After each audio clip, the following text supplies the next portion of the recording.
It's easy to feel like we are up a creek without a paddle.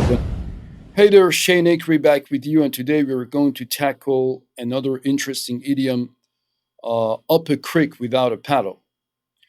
This phrase might conjure up images of a wilderness misadventure, but it also has a lot to teach us about the state of our environment. When you're up a creek without a paddle, it means you're in a difficult or troublesome situation with no easy way out. You're facing a major challenge, and you don't have the tools or resources you need to navigate it effectively. Sound familiar? It should, because in many ways, that's the situation our planet is in right now. We are facing unprecedented environmental challenges, from climate change and rising sea levels to deforestation and loss of biodiversity. These are not simple problems with easy solutions. In fact, they often feel overwhelming, like we are up a creek without a paddle, helpless and unable to steer ourselves to safety. But here's the thing, we are not helpless. While we may not have a single easy solution, a metaphorical paddle, if you will, we do have a multitude of tools and strategies at our disposal. We have renewable energy technologies, sustainable agricultural practices, conservation initiatives, and more. Each of these is like a small paddle stroke propelling us towards a cleaner, greener future. The key is not to get discouraged by the scale of the challenge. Yes, we are up a creek, but we are not without agency. Every eco-friendly choice we make, every sustainable policy we support, every green technology we invest in, these are all paddles.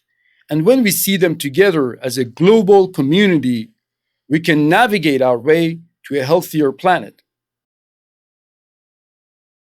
It's not about having one perfect solution, but about each of us contributing what we can in the ways that we can. That's how we'll get ourselves and our environment out of this tricky situation.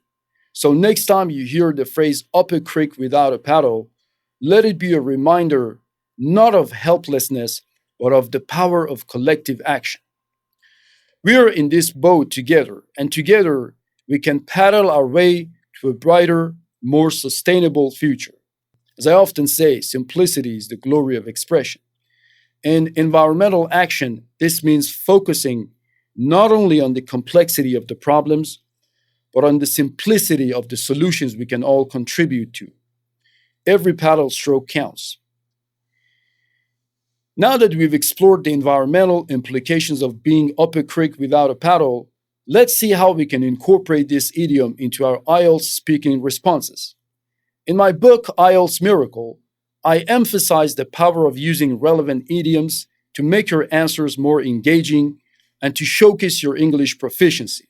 So let's paddle our way through a few examples of how you might use this phrase in IELTS speaking situations. What challenges do you think cities face when their water sources run low? Without proper water management, cities might find themselves up a creek without a paddle during droughts. Conservation efforts and sustainable usage are vital to avoid this crisis. How does deforestation impact wildlife and the ecosystem? Deforestation puts many species in danger of becoming endangered by disrupting their habitats. It's like being up a creek without a paddle for these creatures. So, preserving forests is crucial for maintaining biodiversity and a healthy ecosystem. What do you think is the biggest environmental challenge facing your country and why? I personally believe the biggest environmental challenge facing my country is deforestation. We're losing our forests at an alarming rate due to illegal logging, agricultural expansion, and urbanization. It's like we're up a creek without a paddle. And the problem is vast and complex, and we don't seem to have a clear strategy to address it. Do you think individual actions can make a difference in protecting the environment? Why or why not? Absolutely, I do believe individual actions can make a difference in protecting the environment. It's easy to feel like we are up a creek without a paddle when it comes to environmental issues, because the problems are so vast and overwhelming that it's tempting to think our individual choices don't matter. But that's not true. I believe every single person's action, no matter how small, contribute to the collective impact on the planet.